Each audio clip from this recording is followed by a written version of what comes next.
turn it off and turn it back on again. That's what a lot of our default settings are when an electrical appliance isn't working the way it's supposed to. We don't know what to do. So a little bit of panic, lack of knowledge sets in. So we turn it off, turn it on again, and hope that fixes it. If not, we panic a little bit more and eventually ask somebody that knows what they're doing.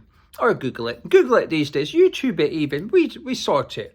But my point is, we have this instinct, this default setting. And David Sullivan's got one, and I think we're seeing it. And David Sullivan's default setting is to start chucking people under the bus. When the pressure's on him, do not take responsibility. You cannot do that. Do not put your hands up and say, I could be doing better as chairman. You cannot do that. David Sullivan's setting is to start reaching out to people he knows and start chucking people at the club under the bus. And it's happened throughout his tenure as chairman and owner at West Ham United. It's not a David Moyes thing, it's not a Tim Steidten thing. This goes back from Pellegrini, from Slaven Bilic, Allardyce, even before that. Sullivan uses the media to start pointing the fingers at other people at the club in order for them to take the blame. And in the last couple of days, that's exactly what's been happening. I've seen numerous articles. Now, it's difficult to pinpoint exactly where they come from because outlet A will create an article and then outlet B will copy that article, sometimes referencing outlet A, but by the time we're on to outlet F, there's no more referencing going on. But I've seen articles suggesting it's Tim Steidten's fault, it's David Moyes' fault, it's both their fault. Now, interestingly, there's nobody blaming Mark Noble. I thought he was going to get chucked under the bus as well. He's off limit. Maybe he's the driver. Maybe Sullivan's put him in charge of driving the double-decker this time. But he's not getting thrown under it. But certainly our manager and sporting director are. They are getting chucked under the bus by David Sullivan at the minute. There's no article out there which is Sullivan saying, indirectly even saying, I could have done a bit better, actually. I've maybe got this wrong, I've maybe got that wrong. It feels like Sullivan's under pressure and Sullivan's going on the attack. And the two people now that are under the wheels of that bus is Tim Steidten and David Moyes. Like I said, it depends on what you read. I've read various ones. Some are putting the blame at Tim Steidten's door, saying that he's the reason we saw Pablo Fornals and Saïd Benrahma and didn't bring anybody else in. He was the one that sanctioned those sales, and he was the one that failed to bring anybody in the January transfer window. There's other articles blaming David Moyes only, which is Tim Steidten came out with a list of names. He had 15 players, went to David Moyes with them and said, here you go, Gaffer, here's some players, who do you want? And David Moyes said, none of them, please, I don't want any of them. Moyes refused to bring anybody else in. Now, I don't think all of that's completely untrue. I do think Moyes would have rejected a lot of the players Tim Steidten wanted to bring in. I think that's normal in a football club. I'd imagine a lot of managers reject a lot of players. As long as they're not rejecting all of them, I don't have an issue with them saying, I don't want that one, I don't want that one.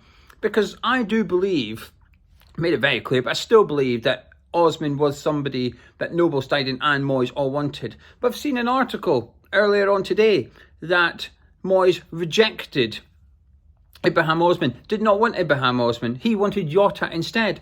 Well, again, I believe what ex-West Ham employees said here, which is actually they all wanted Osman. And it was also he that indicated that Jota was agent-led and that agent was friendly with David Sullivan. That's why the Jota one came up. So now, who is to blame for Jota? That's gone. It's now who wanted Jota. That's now where the blame game's going. And because I think Sullivan was partly responsible for that and largely responsible for pulling the plug on the Osman deal, I find it hard to not point the finger at David Sullivan with regards to that. Now, like I said, it doesn't mean Steidten was perfect or Moyes was perfect. It wasn't. But as a club, we failed that January transfer window. I strongly believe that. Whoever's responsible, I think they all are. I think they've all got their part to play here. But I've also seen articles suggesting that Moyes and Steidten are to blame. Both of them. That they can't get on. They are to blame, the two of them. Yet they both look very friendly before games. That David Moyes, I feel, defended Tim Steidten, actually. So Moyes told Evening Standard, who the club have always had close links to, the Evening Standard with the likes of Ken Dyer and that reporting, and Moyes told them that Steidten, and this was a quote from Moyes, where the rest of them aren't quotes, they are just, this outlet is led to believe. Outlet B is led to believe that Sullivan thinks this. We've read David Sullivan's mind, or we've been told by David Sullivan, which is not allowed to put in quotes, whatever. Depends on what you believe and what you read. But David Moyes did say along the lines of, it's Steidten's first winter window in England, and it's different to how they do things in the Bundesliga. And perhaps he's got a little bit of learning to do. Maybe in Germany they buy players early, where in England we prefer to do our business at the end of the transfer window. I mean, he's not wrong. David Moyes does like to do his business at the end of the transfer window. West Ham can sometimes like to do their business towards the end of the transfer window. Doesn't mean it's the right thing to do. Moyes made on, it's the fans that like it. They like a bit of deadline day action. Yeah, only when we need to buy players. Of course we do. If we've done our business before deadline day, generally we're pretty happy with a chilled out deadline day. I think in the summer we would have liked to have seen us bring in an attacker, but I didn't feel there was this rush or pressure from West Ham fans to bring anybody in. We would have liked to have done it, but it wasn't the end of the world. I felt that. That's what I felt from our subscribers reading the comments. But when I read Moyes' comments initially, it's funny how people can read the same thing and pick up different things. Because Gonzo wasn't sure. He was the one that told me about it initially, and he felt that Moyes was maybe pointing the finger at Tim Steidten, saying, hey, he's struggling here. He not used to the England transfer market. I actually looked at it as Moyes defending Tim Steidten, which was saying, hang on a minute, we haven't bought anyone, but he's getting used to it. Just back off a little bit. I actually read it as Moyes sort of, maybe not taking the flat, but basically giving reasons as to why the club hadn't brought anybody in and refusing to blame Tim Steidten solely. I liked it. I liked what Moyes said, actually. And this video isn't really about Moyes or Steidten. It's about David Sullivan. Because in order for this club to grow, to evolve, to move forward, he was the one that's going to be responsible, and he was the one that's going to have to change. And bringing Tim Steidten in was good. I was delighted with the appointment. Suspicious. It wasn't really a David Sullivan thing to do, and David Sullivan was going to have to change a lot in order for Tim Steidten to flourish at West Ham United. Now, the summer window I was pretty pleased with. Up until the January transfer window, I was quite hopeful, actually, that the club had got their act together. They were ready for the January transfer window. Keller moving on quickly suggested we were ready for the transfer window. Well, actually, what happened after that suggested we weren't. We brought in Phillips, of course, but nobody else. It suggested we were not prepared for the January transfer window, and I didn't like it. And even if I put what I believe in regards to the Osman deal to one side, just forget what you think of the January transfer window for one minute. What I've seen in the last 2 days is old school David Sullivan, pre-Tim Steidten David Sullivan, with this chucking people under the bus. That is straight out the David Sullivan chairman handbook. And I do not like it 1 minute. Now, I've seen Tim Steidten's comments regarding the interest from Liverpool. It's a come get me, isn't it? It's a come get me. And who can blame him? If in the January transfer window, let's just for 1 minute discuss all potentials here regarding these articles, these reports. Now, I'd flash them up on the screen, but I have to do this video in one take, and I've got no editing ability. I'm on my phone. I'm in Scotland for a couple of days, seeing people, seeing family, and then back down for the Nottingham Forest game. So you're going to have to just Google it yourself, I'm afraid. But I've seen the comments from Tim Steidten. Like I said, who can blame him? Because some of these will be true. Some will be false. Some will be true. That is, David Moyes rejected all his suggestions. Well, why would you stick around? As a guy in charge of transfers at a football club, if the manager's rejecting all your players, and that works, because I'm sure there will be clubs where the guy in charge of transfers, whether it's technical director, sporting director, director of football, goes to the manager and says, I've got this player. The manager says, I don't want him. He probably still gets brought in anyway. Hierarchy at the club will say, no, we're backing the guy in charge of transfers over the manager. Your job is to coach and manage the team. His job is to bring players in. So we're gonna overrule you on this one. He brings them in. So as Moyes said no to all the players. By the way, one of the players was apparently Zaha. The club would be wild to even suggest to David Moyes to bring in Zaha. That would suggest that we don't know the history of David Moyes and Zaha at Man United. Again, a quick Google sorts it all out. You don't need to know this stuff. So when I seen the fact that Moyes rejected Zaha, of course he did. He was always going to reject Zaha. Anyway, so that one could be true. If it is, it's not good. The second one is what Sullivan's doing at the minute. If you're Tim Steidten and there's reports in various newspapers or whatever that the chairman is blaming you, that's not a good why would you stick around?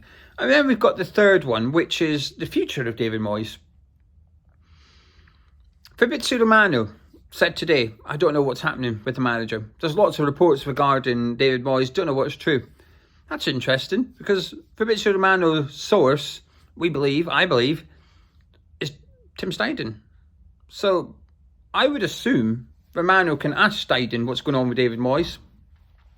And either he's been ignored, or he's got an answer and got told not to put it out there, or maybe the response was, don't know what's happening with the manager, don't know what's happening with David Moyes, not my bag, that's David Sullivan, I don't know. But Romano doesn't know. I found that very interesting. But regardless, and then there's of course the Liverpool interest, so there's going to be things that are going to push him towards Liverpool. But I've seen his comments to Plettenberg. Now, I did a little research just before recording this, because Plettenberg as always, in the last couple of months, has commented on a lot of things West Ham, a lot of things Tim Steidten. I thought this was unusual. I don't recall this happening. So I went and had a look as to when he mentions Tim Steidten and all his time on Twitter, going all the way back to Leverkusen, all the way back to when Steidten was at Werder Bremen, if possible. The first time he ever mentioned Tim Steidten was when he was unemployed. And his tweet was, Steidten could get the Tottenham job, other Premier League clubs interested, 2 other Premier League clubs interested. Then he was at West Ham. He had the exclusive on Mavropanos. Remember how Fabrizio Romano had the photo of Steidten on the jet with Mohamed Kudus? Plettenberg got the photo of Tim Steidten on the jet with Konstantinos Mavropanos. Steidten's, he's sly, he's clever. A little exclusive for Romano, a little exclusive from Plettenberg. Keep those journalists on side. David Sullivan's met his bloody match here when it comes to media games, because Sullivan's always used the written press. Always. Blog sites. It was newspapers, now it's blog sites. Clarence Hugh. He doesn't mind using Clarence Hugh. Clarence Hugh had a really good relationship with David Gold. David Sullivan's enjoyed that relationship. Used it. Well, actually, Tim Steidten's using your modern journalists now, your social media journalists, Fabrizio Romano, Plettenberg. This is clever from Tim Steidten. Anyway, he gave Steidten gave him an exclusive the other day. You would have seen it. Gonzo covered it earlier.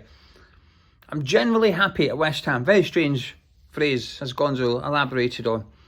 We'll see what happens in the summer. This guy is not committing to West Ham. Honestly, he is flirting with Liverpool. He might as well have just said, if Liverpool want me, come get me. He said something along the lines of, I've heard him on a shortlist. I've heard him on a shortlist for the Liverpool job. I'm generally happy at West Ham and comfortable with planning for the next transfer window. We'll see what happens. He might as well have just said, I'm very interested in leaving West Ham. Liverpool want me, come get me. I'm right here. You can speak to Romano or Plettenberg if you want. I'm right here.